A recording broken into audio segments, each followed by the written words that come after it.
Alors, bonjour. Aujourd'hui, on va s'attaquer à un sujet passionnant, la culture d'affaires en Israël.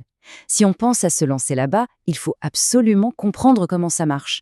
On va décortiquer ensemble les clés pour y arriver. Comment on s'y prend pour réussir dans cet écosystème qui bouge tout le temps et qui est, disons-le, assez intense? Eh bien, tout repose en fait sur trois piliers, trois clés fondamentales. La négociation, la facturation et la réputation. Si on maîtrise ça, on a déjà une base très solide.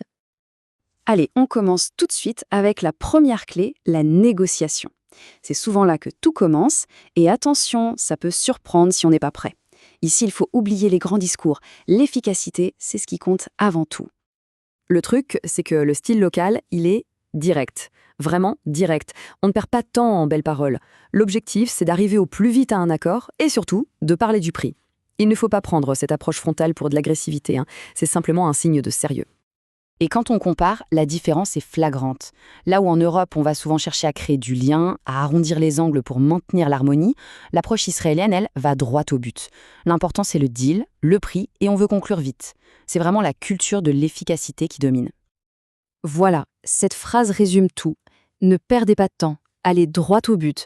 L'interlocuteur en face s'attend à ce qu'on soit préparé, qu'on sache ce qu'on veut et qu'on le dise sans détour. C'est une marque de respect pour le temps de tout le monde. C'est vraiment la meilleure manière d'être pris au sérieux. Bon, l'accord est signé, super. Mais le travail n'est pas terminé. On passe à la deuxième clé, qui est tout aussi cruciale, la facturation. Et là, attention, on entre dans un domaine où la rigueur est le maître mot. Ce qu'il faut absolument comprendre, c'est qu'ici, il n'y a aucune, mais alors aucune place pour l'improvisation. Les autorités fiscales israéliennes sont extrêmement pointilleuses. Une facturation correcte, ce n'est pas une option, c'est une obligation légale. C'est pour s'éviter de très, très gros ennuis. Alors, premier document à maîtriser, la Heshbonit. C'est quoi? C'est tout simplement la facture officielle. Elle doit contenir absolument tous les détails de la transaction. C'est la pierre angulaire pour la comptabilité et la TVA. Sans une Heshbonit valide, la vente d'un point de vue légal n'est pas reconnue. Deuxième document, tout aussi essentiel, la Kabbalah.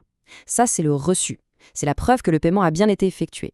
Et attention au timing, la Kabbalah est toujours émise après avoir reçu l'argent, jamais avant. C'est ce qui clôture officiellement la transaction financière. Ok, en pratique, comment ça se passe? Le processus est simple, mais il faut être méticuleux. D'abord, on utilise un logiciel de facturation qui est agréé par l'État. Ensuite, on émet la fameuse Heshbonit pour officialiser la vente. Puis, dès que l'argent est sur le compte, hop, on envoie la Kabbalah. Et enfin, bien sûr, on archive tout précieusement. C'est une mécanique qui ne doit jamais s'enrayer. Et pour se simplifier la vie, heureusement, il y a des solutions. Il existe des systèmes de facturation en ligne qui sont agréés et qui gèrent tout ça presque automatiquement. Des plateformes comme iCount ou Green Invoice, par exemple, sont très populaires et garantissent d'être en règle. C'est un petit investissement qui peut éviter bien des maux de tête. Voilà, on a négocié le deal, la paperasse est en ordre. On pourrait croire que le plus dur est fait. Mais non. On arrive à la troisième clé, et c'est peut-être la plus décisive sur le long terme, la protection de sa réputation grâce au service client.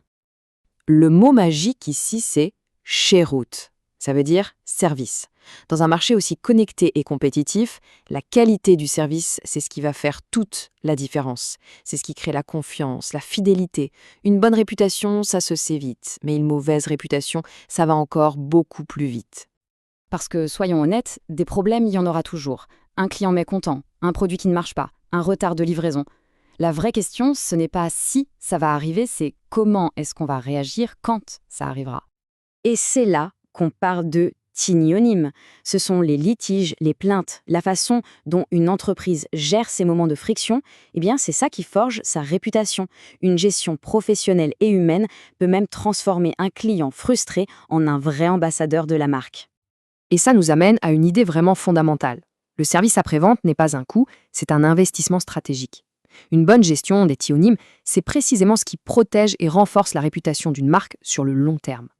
Donc pour récapituler, les trois piliers du succès en Israël sont une négociation franche et directe, une gestion administrative impeccable et un service client irréprochable qui bâtit activement la confiance. Et pour finir, une petite question à méditer. Au-delà des contrats et des factures, l'essentiel, c'est la réputation, qui se construit jour après jour. C'est cette réputation qui est, au fond, l'atout le plus précieux. Pensez-y. Merci d'avoir suivi.